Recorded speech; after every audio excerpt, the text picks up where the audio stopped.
So this is just a quick update on our pregnancy to let you know that we made it to the 12-week scan and all so far is good. So we had our scan at 12 weeks, 4 days. We always are super anxious when we go in for a scan because of the number of losses we have had, and it's almost like we're just waiting all the time for something to go wrong. So we were nervous, but that said, my symptoms were still very much there. I hadn't had any bleeding or spotting, so we were hopeful. And it was weird because suddenly you see this baby on the screen, and obviously every time we've seen it before, it was much more kind of blob-like. It obviously wasn't fully kind of developed, so it was kind of very cute, kind of very like little blobby thing on the screen. Even at 10 weeks, it definitely looked more like a baby, but it was still more blobby. But at 12 weeks, 4 days, it was much more skeletal. So when I saw it on the screen, I thought, oh my gosh, that looks very strange. Something's not right. Something's wrong with it. But apparently that's all normal because all its skeletal structure and organs are all kind of formed or close to being formed. All the initial work is done. So yeah, it looks much more skeletal. I will show you. This is all we got from the NHS, but you can see him there. Don't know what's up with the nose. It's got a very pointy nose going on, and that photo at the top it was moving, so it's all in a bit of a blur. But there I say he is, there he is, having a wonderful time. So it was really exciting just to go to reach that milestone, quickly texting family whilst I'm in the room saying all is okay because they're all waiting for the phone to go. My mum actually works in the hospital, so once we'd finished the scan and the blood work and everything, we ran over to see her, which was really nice, and showed her the photos quickly. It was just a really, really huge day for us, and definitely felt relieved and a bit more free to share the news with people after that. One thing we weren't expecting was, because we've had a vanishing twin, because this was a twin pregnancy and we lost one twin at 8 weeks, we were originally told that we could have all the screening tests for Down syndrome, Edwards syndrome. But when we got there, the nurse told us that it wouldn't be possible to do the blood work because the DNA of the demised twin would impact upon the result and skew the result and give an inaccurate result. So we were a bit worried about this. They were able to they can see a lot from the scan. They look at the neural translucency, I think it's called, and they do a lot of measurements. So all the measurements were good. So everything from the scan looked good. But we were a bit concerned that we couldn't have the additional blood work. So they did take a blood test and they took down a lot of information about me, about my age at the egg collection, about kind of a bit about my family history, etc. But we were told in the end that they could screen for Down syndrome, but for nothing else. It all got very confusing.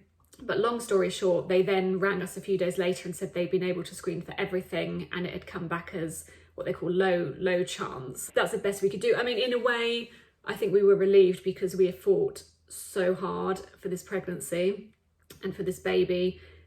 If there had been any health issues, I think we probably would have carried on the pregnancy, unless it had been something much more severe in terms of the baby only living for a few days. But anything beyond that, I think we would have carried on the pregnancy. So yeah, anyway, we seem to have had good news so far.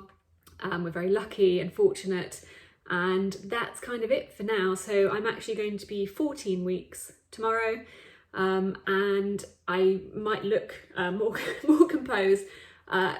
Yeah, I'm in the second trimester now, but the symptoms have carried on. I've started to be able to have like a couple of days where I feel a bit more normal, and then I get hit with a bad day again. I'm definitely better than I was, but the nausea just lingers. I started to get headaches, still very tired. The taste in my mouth is one of the most annoying symptoms I've had. I had it early on in the pregnancy, then it went away. Then it came back at around, I think, 10, 11 weeks, and it's there pretty much every day. A metallic taste in the mouth, which is very difficult.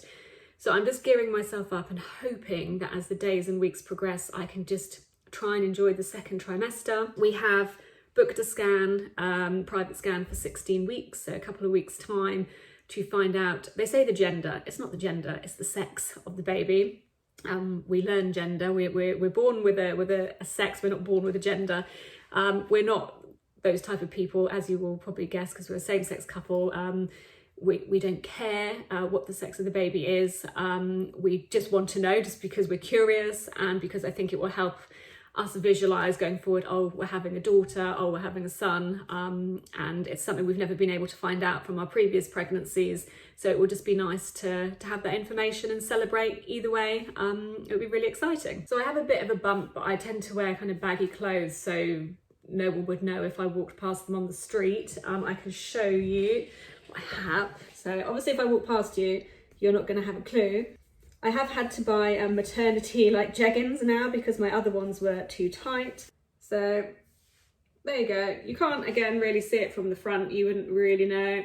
But from the side, you can, I think, see a bit of a bump. Sometimes I look at myself and I think, no, I could just, have that stomach after eating. I don't know. And Mira says you're going absolutely mad. But I have got a bit obsessed over the bump just because it's the only thing we kind of have to show that there's a pregnancy. I know that sounds really stupid because I've had so many symptoms and we've done the scans, we've got the pictures, but when you're not at the stage where you can feel anything, the only thing I can see is oh, is there a bump? And if there is, hopefully that means things are progressing. So yeah, I got a bit obsessed over that, but hopefully that will calm down soon. And as I said, still battling the nausea. I have been making fresh orange juice every morning in the blender and putting in a bit of sugar. People have said that sugar helps with the nausea, which I've been really reluctant to indulge in because there's a lot of diabetes in my family. But it got to the stage where I thought I just need to try and help myself get through the bad days. So I put a bit of sugar in, and that has actually helped in the morning calm the nausea down a bit. That and a lot of dry toast. So yeah, nice combination. So we'll keep you updated, fingers crossed things keep progressing and we're able to tell you in the next few weeks what the sex of the baby is. That would be really nice. If you have any questions about IVF, as always, do feel free to write in the comments or drop us an email. It is, I feel, my life mission now to talk about IVF, talk about infertility, talk about miscarriage, and just keep that discourse dialogue open because it affected our lives in a way we never anticipated. And I think that's a good thing, to learn from these challenges and to become a more compassionate and aware person, because to be honest, I was completely ignorant to infertility before it affected my life. Hope you're all doing well and we will update you soon. Bye.